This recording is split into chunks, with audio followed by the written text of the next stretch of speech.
masalah yang utama itu adalah bagaimana kita memberikan suatu pemahaman yang benar mengenai COVID. Saya berani mengatakan bahwa kita ini gagal paham dengan COVID. Jepang akhirnya berhasil mengidentifikasi benda asing yang ditemukan dalam Nah, jadi jangan kita kira ya mereka ini orang baik-baik, Pak. Ini bukan orang baik-baik yang mimpin dunia hari ini, Pak. Ini orang jahat gitu. Dan mereka ini suatu kaum yang punya ambisi. Nanti saya jelaskan, belum sampai kita ke situ. Tapi yang pasti, begitu sistem iman yang merupakan rumah besar, tempat berlindung, tempat tinggal umat Islam runtuh, maka kaum kafir Yahudi Nasrani ini leluasa, semena-mena melancarkan ghazwul fikri. Apa itu ghazwul fikri? Ghazwu artinya perang, fikri artinya pemikiran. Ya. Perang opini, perang pemikiran untuk membuat umat Islam mengikuti way of life, jalan hidup mereka, sambil memastikan umat Islam benar-benar meninggalkan Islam sebagai petunjuk hidup. Mereka pastikan umat Islam tidak lagi berpikir perlu menegakkan sistem iman tauhid. Makanya di negeri ini yang teriak-teriak sistem iman tauhid kagak ada, ya kan? Itu bukan orang kafir lagi, Pak. Tapi orang muslim juga. Karena apa? Mereka sudah jadi korban ghazwul fikri. Ya. Orang kafirnya udah ngangkat kaki, Pak, di sini, di negeri ini. Ya. Tapi muslim munafiknya yang luar biasa aktifnya. Nah, jadi kaum kafir Yahudi Nasrani sangat tidak rela jika umat Islam mengikuti petunjuk Allah. Enggak kenapa bagi mereka jika umat Islam tetap ngaku muslim, asalkan mau menempuh jalan hidup sebagaimana jalan hidup kaum kafir barat Yahudi Nasrani. Jadi sekedar kita ngaku muslim enggak masalah buat mereka. Tapi yang penting jangan ngikutin petunjuk Allah lagi. Ikuti petunjuk mereka. Ikuti jalan hidup mereka. Wah, Ustadz Ihsan hate speech nih, ya kan? Ungkapan kebencian nih. Enggak. Ada dalilnya. Di mana? Ini dia dalilnya. Surat Al-Baqarah 120. Ya. Mau tuduh Allah hate speech, silahkan. Mau tuduh Allah ujaran kebencian, silahkan. Mau tangkap Allah, coba aja. Gitu. Apa kata Allah? وَلَنْ تَرْضَ عَنْكَ الْيَهُودُ وَلَا النَّصَارَى حَتَّى تَتَّبِعَ مِلَّتَهُمْ. Dan kaum Yahudi serta Nasrani tidak rela kepada kamu Muhammad dan kepada umatmu Muhammad sebelum engkau dan umatmu mengikuti millah mereka, jalan hidup mereka.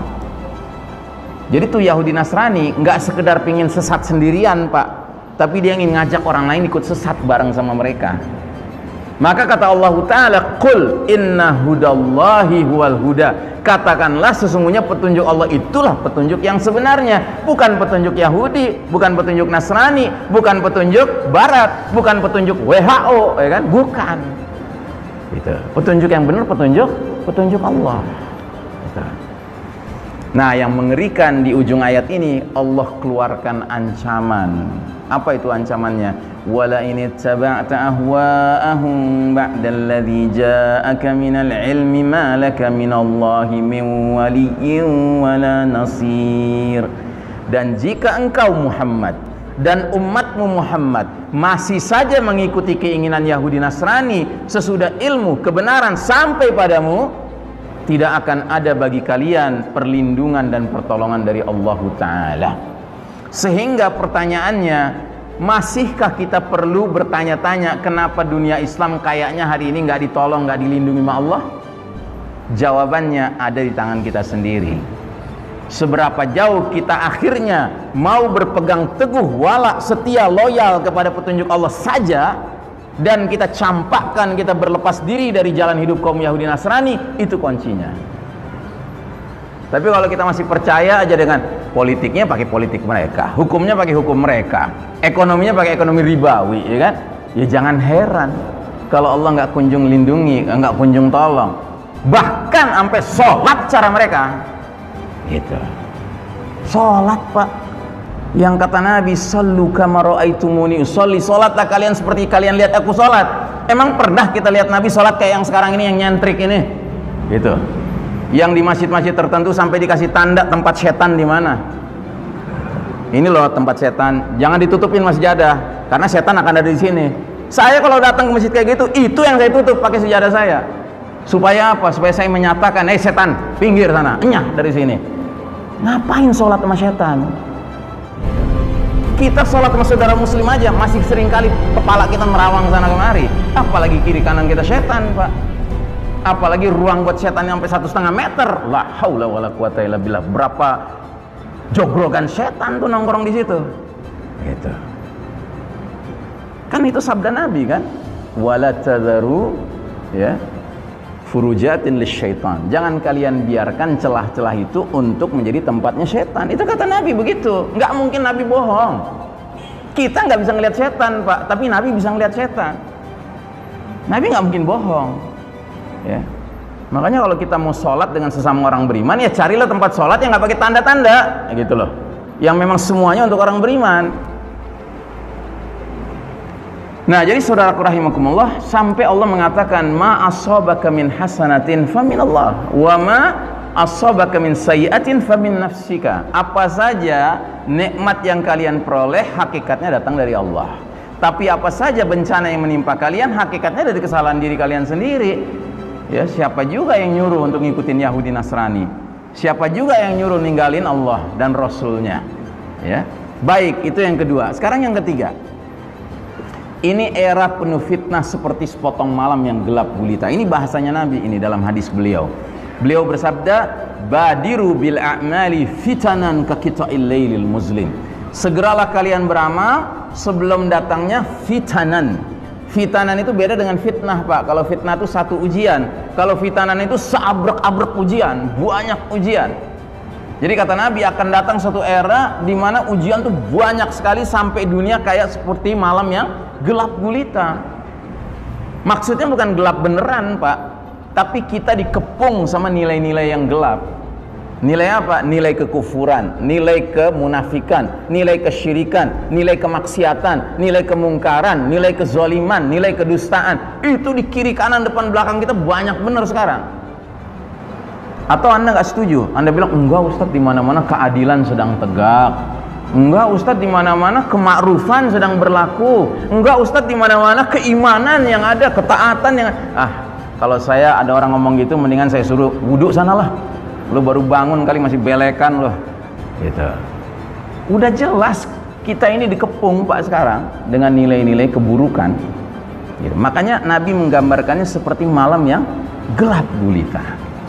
Dan yang lebih mengerikan, ternyata fitnah yang kita alami sekarang ini, Pak, nggak ada ceritanya makin turun, nggak ada. Ini makin nanjak, Pak.